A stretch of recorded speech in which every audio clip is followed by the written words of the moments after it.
really what we're talking about in real wealth is what is it that makes you feel truly abundant? What makes you feel totally alive?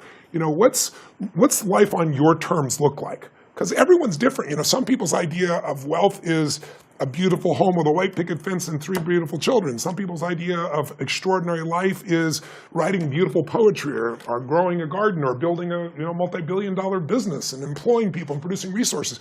There's no right or wrong. The question is, what's going to light you up? Because I can't tell you how many people, including billionaires, I interviewed 50 of them over a period of 3.5 years, and I would not say they all aren't happy, because that's totally not true. You can be rich and happy, you can be poor and you can be happy. Problems are not, I always tell people, problems and happiness have no relationship. You can have tons of problems and be happy. You can be rich and unhappy. Exactly right. Well, that does happen. So really we're talking about true wealth is between your ears. It's your brain and your heart working together, and it's defining what does life on your terms look like, and then putting a plan in place that really makes that happen, and then making sure you're truly enjoying along the way. Because to me, there's nothing worse than an angry rich man or woman. You want to slap them. They got every resource on the planet. But the challenge is we all have a 2 billion-year-old brain. And it's basically not trained to make you happy. Your brain is trained to make you survive. Right. So survival means I got to look for what's wrong all the time, be prepared for it so I can fight it or flight from it. And in reality, we don't have a saber-toothed tiger to fight off anymore. So now people get stressed, even when they have money, because they think about, what are people thinking of me?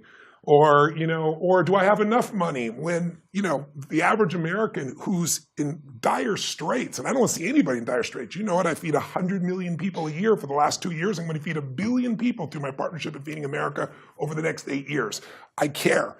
But I also know that if you're in poverty in this country, you're in the 1% of financial people. You're not the 99%, you're 1% of the world. Right. So the resources are available, but what we don't do is appreciate it enough. We let little stuff stress us out and big stuff stress us out. So in the book, the last chapter of the book is how do you organize your life so you don't just wait till someday when you have a certain amount of money and then you're happy, because a lot of people get that amount of money and then they go, is it still enough? Or what don't I have? Or what's happening with my family? They still find a way to be stressed. So money's not the solution, it's a vehicle. And if we use it right, it can enhance the quality of life.